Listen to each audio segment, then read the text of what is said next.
The automatic unconscious cycle of breathing is controlled by 3 pairs of respiratory centers in the medulla oblongata and pons. There's one of each on the right and left sides of the brainstem. The 2 sides communicate with each other so that the respiratory muscles contract symmetrically.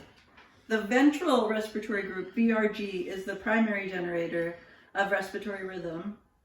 It's an elongated neural network in the medulla with 2 commingled webs of neurons, inspiratory neurons and expiratory neurons.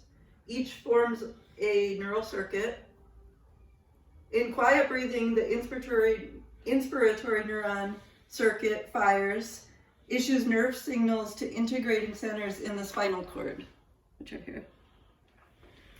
And then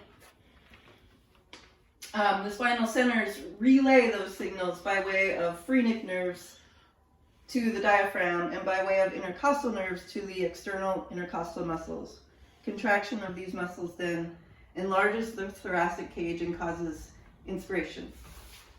The DRG, dorsal respiratory group, is one of the mechanisms that modifies the basic respiratory rhythm.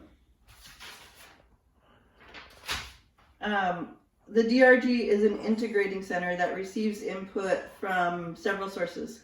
A chemosensitive center in the medulla, chemoreceptors in certain major arteries, stretch and irritant receptors, and higher brainstem centers that allow for emotional influences on breathing.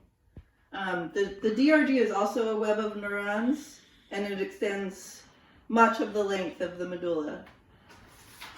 And then the PRG is on each side of the pons, and it receives input from higher brain centers, hypothalamus, limbic system, cerebral cortex, and issues output to both the DRG and VRG.